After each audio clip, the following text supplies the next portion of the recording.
Okay, well, the question relating to education is much broader than just the Holocaust. The way people receive information has changed very dramatically in recent times. You could have assumed as recently as maybe 5 or 10 years ago, people had a common idea of what the big news stories of the day were. So, for instance, up to a year or two ago, the most important way I think Australians learned about the Holocaust was when people were arrested in Australia charged with Nazi war crimes in the late 1980s and 1990s, and all the news covered the arrests, and therefore the whole population learnt about what happened during the Shoah. It was quite amazing to see how all the school education was counted for very little, but something that was given that sort of graphic explanation and people had to understand in the context of something happening in their cities with the arrest of Nazi war criminals was relevant and meant something. Now, in addition to classrooms, we have the internet. We have a very different way people are educating themselves or seeking knowledge. And even the way people research is changing very dramatically. So a real challenge for Holocaust education is how you have people who are using the internet go for your material first.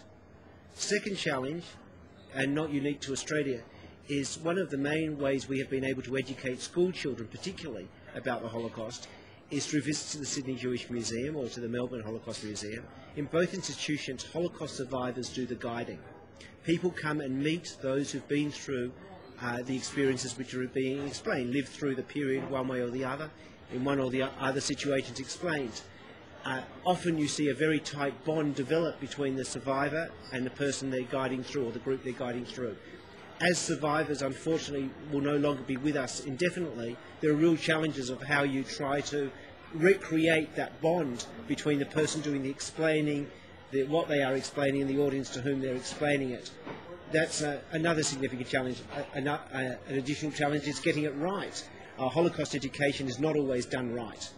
I have no doubt from my own experience dealing with anti-Semitism and interfaith dialogue that many times people learn words from the Holocaust, concepts which they then misapply in inappropriate situations. They learn the terms but they don't understand the unique nature of the Holocaust, the special features that define it, why words are used a certain way, and that is an enormous challenge, how you get it correct.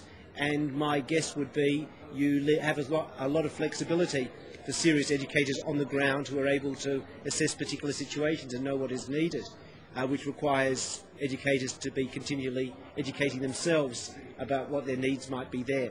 So that's, when you come to the issue of Holocaust education, some of the challenges.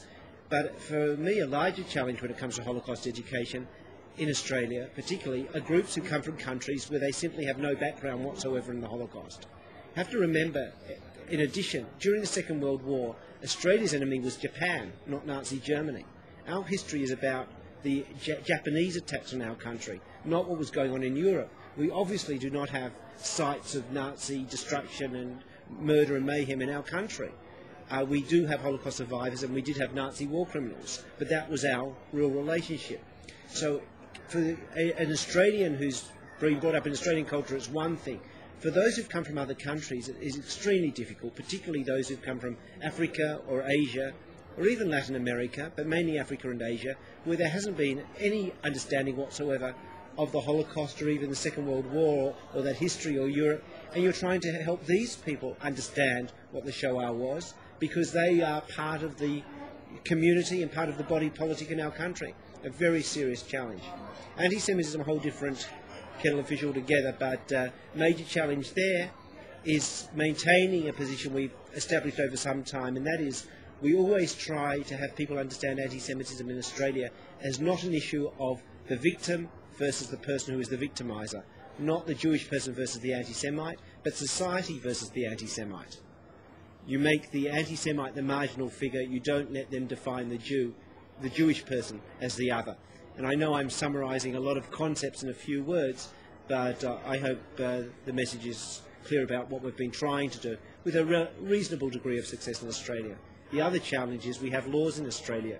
We have to know when to use them and when not to. If you don't use them, people say, well, if we were doing something against the law, we'd be arrested for it, and they keep on doing it. If you do use them, you risk appearing to be censorious, which doesn't go down well in Australia, or you appear to be too aggressive, or you run the risk of making people into public figures when otherwise they would be marginal.